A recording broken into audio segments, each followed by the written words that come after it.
Voilà, Oswald, il est bien dans nos studios, pour ceux qui sont déjà connectés sur notre page. Je suis très content, bien sûr, de le recevoir aujourd'hui. Oswald, bonjour. Bonjour. Très content de te recevoir comme d'habitude. Exactement. En plus, ça fait un petit moment. C'est vrai que ça fait un petit moment. Il est vrai que à chaque fois que tu viens en Martinique, tu viens à la maison, bien évidemment. C'est obligé. Ah ouais, obligé. Ouais.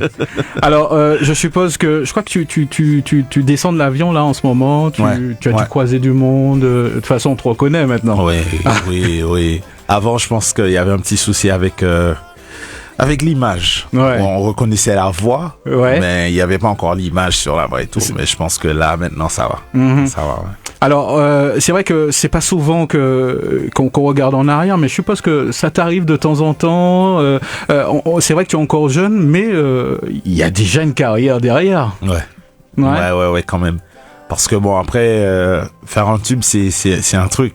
Mais durer aussi, c'est autre chose. C'est autre chose. Donc, je suis reconnaissant à ce niveau-là. C'est vrai que tu as commencé très tôt, depuis l'école, là, il me semble. Hein. Ouais, depuis l'âge de 12 ans. Ouais. Et depuis, j'ai continué dans la musique. D'accord. Alors, un super parcours, justement, à la Guadeloupe, il y a eu le défi des lycéens. J'en parle parce que je suis sûr que certains n'ont pas pris le temps, ça arrive pas souvent de se dire « Ah bon, c'est vrai, il a commencé aussitôt. » Et déjà là, la voix était déjà là, on t'avait déjà repéré à l'époque. C'est ça. Ouais. On avait fait le défi lycéen en 2007, si je me trompe. Ouais, c'était en 2007. Et puis voilà. Ouais. Non, imagine, quand j'ai fait le défi lycéen, j'étais le seul garçon parmi 16 filles. Ah, waouh, d'accord. Le seul. Ouais. Et je pense que moi, ce qui a vraiment fait la différence, c'est le package, parce que je suis venu non seulement en tant que chanteur, mais aussi quelqu'un qui a pu animer le public, quelqu'un qui a pu mettre l'ambiance. Et je pense que c'est tout ça qui a compté, que les membres du jury, ils ont capté direct que lui là, il va être un artiste, c'est sûr. Ah ouais, c'est en fait, je regardais chaque détail pour. En plus, Alan Cavé, Michael Guirand, tous ces gens-là, c'est des gens en fait sur qui je me suis beaucoup inspiré aussi. Donc, ouais. Est-ce qu'il y a des rencontres qui ont été des moteurs, des déclics pour toi? Ouais, surtout Alan Cavé, parce que c'est le premier titre que j'ai chanté sur scène devant un public, c'était C'est pas pour date. Donc ça a commencé avec Alan Cavé, puis le groupe Karimi, et puis ainsi de suite. Alors, c'est vrai qu'au début, je parlais de est-ce que ça t'arrive de penser, de regarder un petit peu le parcours, et quelle impression ça te fait aujourd'hui? Quelle impression que ça me fait?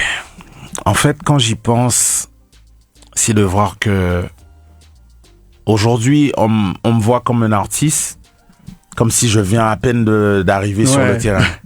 Mais les gens, ils ont pas vu le sacrifice en fait qu'il y a eu derrière pour arriver jusqu'à là, parce que j'ai fait pas mal de sacrifices, j'ai testé pas mal de trucs aussi. Et c'était surtout pour moi, c'était compliqué. Pourquoi? Parce que avant, comme il y avait ce petit mélange entre le zouk, le compas, donc souvent quand j'emmenais mes titres, soit en label ou même dans des radios, on me disait mais on ne voit pas trop c'est quoi, si c'est du compas, si c'est du zouk, il faut choisir, c'est soit tu fais du zouk, soit tu fais du compas. Mais vu qu'il y a plus de barrière aujourd'hui, donc du coup là maintenant, ça t'a donné raison. Voilà, c'est comme si c'est mon temps où je profite de ce que je proposais depuis 2012-2013 quoi. C'est vrai qu'aujourd'hui, on pourrait avoir du mal à cataloguer, on va dire, ta musique.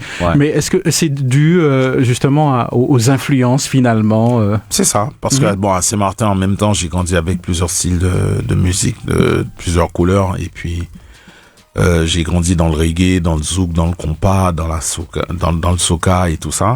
Et puis des fois avant j'avais vraiment du mal de choisir. Est-ce qu'on t'a souvent pris pour un originaire d'Haïti? Oui, je suis d'origine d'Haïti. Oui, c'est vrai. Je suis d'origine. Mais bon, tu as grandi je suis né à Saint-Martin. Ouais, tu es né à Saint-Martin. Ouais, je suis né à Saint-Martin. Alors, la promo continue. C'est vrai que tu viens nous présenter l'album Oxygène, un album que j'ai parcouru, une bouffée d'air. Tu t'es dit, tiens, on va emmener quelque chose de nouveau. Est-ce que cet album est lié vraiment à un parcours de vie? Parce que quand j'ai regardé les titres, je me suis dit, non, là, il nous propose quelque chose. Et il faut vraiment jeter un œil là-dessus. Ouais. Pratiquement tout ce que je chante, c'est des vécus, hein, c'est des choses que j'ai pu vivre moi-même. Parce que quand je regarde, par exemple, Et Confiance, on peut même les enchaîner. Et Confiance, c'est le but. Comme Ever, Ken. On voit que ça fait des périodes. Il y a même le titre Oxygène. Et puis aujourd'hui, un titre en promo au FEM Vacamo. Au FEM Vacamo et Pedi Control. Ouais. Ce sont des titres qui marchent très bien. Ken, c'était quand même la surprise, Oswald. Ouais. Ken, pour moi, c'était un peu différent de ce que j'ai l'habitude de faire. Pourquoi? Parce qu'il y a plus de sonorités urbaines dans ce titre-là. Mais finalement, je sais pas pourquoi j'ai eu un doute sur ce titre-là. Moi, personnellement, j'ai kiffé la vibe. Mais il n'y a pas eu vraiment de suivi pour dire, genre, avec le clip, pour sortir le titre avec le clip. Et surtout, que c'est un son que j'avais bossé un moment.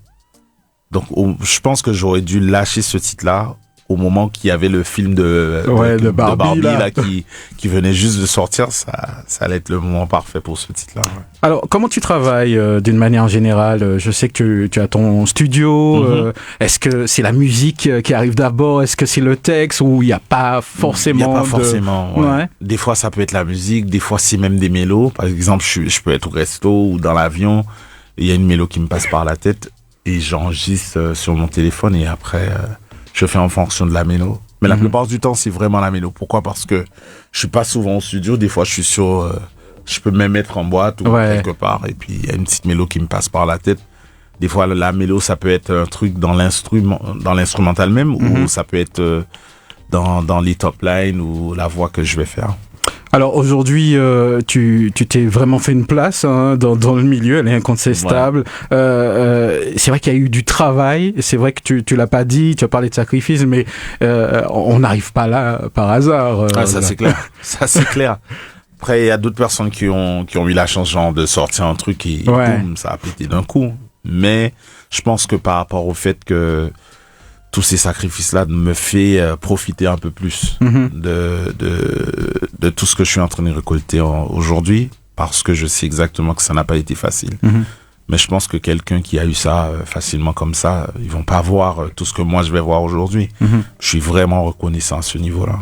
Est-ce que tu es conscient aujourd'hui que, en quelque part, en toute humilité, que tu as ouvert quand même une porte à une autre manière de concevoir la musique et même le compas peut-être? C'est ça, oui. Pourquoi? Parce qu'en fait, je suis resté fidèle à moi-même, à ma couleur. Parce que même si on me disait souvent, ah non, il faut changer, ils ont essayé de me convertir à autre chose. Mais je suis resté moi-même, je suis resté fidèle à ma couleur. Donc aujourd'hui, ce que je propose, ça vient 100% de moi. Genre niveau instru, niveau parole, même si des fois ça peut être des trucs simples. Mais c'est des trucs qui vont rester dans la tête. Voilà. Il y a des combinaisons qui sont restées dans nos têtes, comme celle avec Tina, c'est ça? Stony, autant pour moi. Je sais pas pourquoi je pense à Tina. Avec Stony. Est-ce qu'il y a des choses qui sont en préparation, comme celle-là? Tu veux pas nous dire? Non, c'est des surprises. On a pas mal de trucs en préparation en ce moment. Mais je pense que... Mais c'est vrai que, par exemple, sur ce son-là, il y avait une complicité très particulière. C'est clair. L'atmosphère. Pourquoi? Parce que moi, quand je bosse en feat, surtout avec un artiste, c'est vraiment à la vibe. C'est au feeling. Je veux dire, c'est pas des trucs stratégiques pour dire que, bon, voilà, je vais contacter tel artiste parce que je sens que, voilà, ça peut le faire. Moi, c'est vraiment au feeling parce que même si... Oui, l'artiste, c'est quelqu'un qui peut m'ouvrir des portes, mais si on sent qu'il n'y a pas de complicité ou il y a un truc qui ne passe pas, ben le public va le ressentir aussi. Parce qu'on parle de public, tu as su quand même toucher un assez large public, des jeunes qui ont 6-7 ans, qui écoutent ta musique, et puis d'autres qui ont plus de 50 ans. C'est ça. Qu'est-ce qui fait qu'on arrive à concilier tout ce public? Ah bah c'est le petit mélange entre le old school, tout ce qui est rétro et tout ce qui est moderne. Ouais. Parce que ma façon de chanter, des fois ça reste moderne mais l'instru, pour moi, nous, en tant qu'antillais, des fois, on a tendance à vouloir partir dans des couleurs très sombres, des trucs très urbains, et on vit au soleil. Ouais. Donc, il faut que les accords soient en harmonie avec ce que nous, on est. Nous, on est des gens très joyeux, Donc, moi, j'utilise beaucoup les accords soleil. Donc, c'est pour ça... aux Antilles, tu vois, ils vont kiffer même quand on écoute par exemple sur un carreau, ça reste un peu comme des accords de Kassav, ça rappelle un peu ça reste dans ce qu'on est. Donc moi je me suis jamais dit bon voilà, je vais partir dans des trucs pour essayer de rendre ce que je fais plus urbain pour percer dans d'autres marchés ou des trucs comme ça. Non, au contraire, si je dois percer avec ce que je fais actuellement. Et qu'on m'accepte avec. Tu es un artiste finalement qui aime partager, parce qu'au fait tu viens de nous donner la recette au fait. Donc, non, c'est clair. Ouais. Non, pour moi, et c'est un truc que je dis souvent. Les accords. Non, en fait c'est comme si on va pas essayer de prendre le salsa et de faire un salsa urbain au salsa R&B, mais non. Parce que les accords d'R&B c'est des accords très sombres, c'est des trucs quand tu es chez toi, tu écoutes ça, où t'es en mode posé. Nous, c'est les soirées, on veut danser. Il faut penser à la fête. On veut danser, on veut s'amuser, on veut s'ambiancer. Il faut les accords pour aller avec.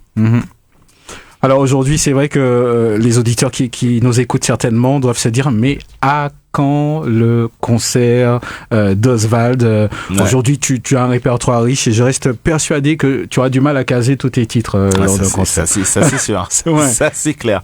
Mais après, bon, ça, c'est bien quand même. Pourquoi? Parce que bon, vu que je tourne en live, donc on peut quand même monter ça d'une façon pour que le maximum peut-être soit proposé. Exactement. Alors, comment s'appelle justement ton groupe? C'est juste ton nom? Voilà. Oswald Ben, tout simplement. Combien de musiciens? Tiens, ça tombe bien. Sur scène, on est à 7. On est à 7, ouais. C'est un groupe complet. D'accord, de toutes les origines, des Caribéens. Exactement. Par exemple, on a Yannick comme c'est le crew, qui bosse avec moi aussi. Je bosse avec, ça m'arrive de bosser avec Jean-Yann aussi, son frère, mais c'est T-Will le guitariste. Et c'est un petit mélange de tous nos couleurs. En tout cas, on est très content de passer ce moment avec toi. Donc, tu viens nous présenter en même temps l'album Oxygène et le nouveau titre dont on va parler dans quelques instants. Yes. Qu'est-ce que quand tu as sorti cet album, qu'est-ce que tu t'es dit justement en le proposant au public? Parce que quand on se met un petit peu à nu finalement en proposant quelque chose avec qui on a vécu pendant un certain temps, tout seul. Non, en fait, ce que je voulais vraiment proposer, c'est surtout des histoires où les gens ils vont s'y retrouver automatiquement par rapport au sujet que j'entame dans mes titres et tout. Donc je sais que c'est quelque chose qui va parler avec pas mal de personnes. Et ce sont des trucs que j'ai vécu moi-même. Donc ça c'était déjà un premier point. Mais comme je tourne souvent, plus ou moins en live en ce moment, donc je pense que les sons sont plus formatés live. Donc on va retrouver plus un compas live, un truc très dansant. Comparé à l'album que j'avais sorti avant, qui était plus un album solo, on va dire. Est-ce que tu as tendance à préférer le live au studio, ou sinon les deux te plaisent? C'est deux expériences différentes. Ah, c'est le live. Ouais. Parce que le truc, c'est que aujourd'hui, on ne sait pas. Moi, surtout qui est un peu trop perfectionniste, je suis à l'aise dans ce que je fais. Et quand on est à l'aise dans ce qu'on fait, pour nous, c'est comme si c'est simple, c'est un truc facile. Tandis que le public, c'est le public qui va te dire, mais frère, par exemple, des fois, il y a tel titre, le titre Pedi Control, actuellement, qui a 160 000 vidéos sur TikTok. Le visualizer juste avec les paroles, c'est à 2,2 millions. Ah ouais, quand même. Donc, des fois, ça te pousse à aller réécouter le titre pour te dire, mais qu'est-ce que les gens, ils kiffent autant dans ce titre-là? Et si là, toi-même, tu te rends compte, mais j'avais pas vu ça comme ça. Tandis que c'est moi qui a fait le titre. Hein. Mais ça te repousse quand même à aller réécouter le titre en détail, mais comme le public. Tu vas réécouter le titre comme le public pour vraiment voir ce qu'ils trouvent justement au son. Justement, tu parles de Peddy Control. Est-ce que c'est pas ce qu'apporte un petit peu le live, une expérience différente? On chante peut-être pas de la même manière, les musiciens jouent autrement. C'est ça. C'est ça. C'est le côté imprévisible, impro aussi. Et honnêtement, c'est le titre que j'allais même pas mettre sur l'album. C'est ça le pire. Pourquoi? Parce que voilà, Peddy Control, c'est un truc que je voulais tester, changer un peu, partir sur d'autres vibes, d'autres styles, avec d'autres influences et tout. Et finalement, ça a donné quelque chose de différent, mais on retrouve quand même la couleur Oswald. Est-ce que ça veut dire qu'on risque un de ces jours d'avoir un album live? C'est peut-être l'idée. Ça c'est clair. Ça c'est clair et net. Parce que même en boîte aujourd'hui, comme on voit, les DJ ils roulent plus le live. C'est ça. Donc on me demande souvent, est-ce que t'as pas encore fait des lives pour il faut les versions live. Et j'ai l'impression que sur les lives, peut-être que tu vas te lâcher, on aura peut-être des impros, ça c'est clair. Petite couleur à R&B, peut-être même dancehall, qui sait. C'est ça. C'est ça en fait, c'est la force du live. Alors donc Peddy Control, le titre qui fonctionne très bien en ce moment, et puis que justement tu profites justement de ton passage pour faire un petit peu la promo.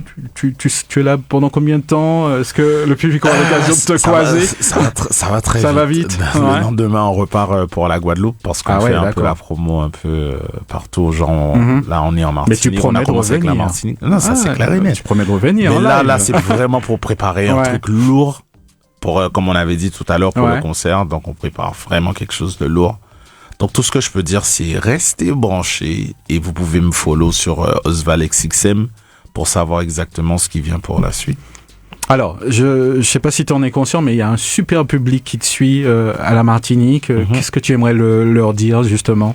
Ça m'a toujours fait plaisir parce que surtout le titre solo, c'est en Martinique, ça a commencé vraiment à percer.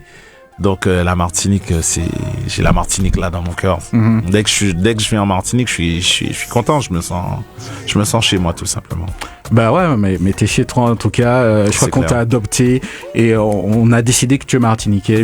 C'est clair. La dernière fois, j'ai fait pas mal de fêtes patronales. En plus, j'étais là, je suis resté un bon petit moment. J'étais au cinéma. C'est un autre délire quand je suis en Martinique. En tout cas, on était très heureux de te recevoir sur Radio Sud-Est. On en profite pour saluer toutes les communautés qui nous écoutent en Haïti, aux États-Unis et aussi en France, en ce moment à Saint-Martin. Et puis, on espère te revoir très vite. Dès que tu reviens pour le live, tu passes dans le studio. Je passe, c'est clair. Très bien.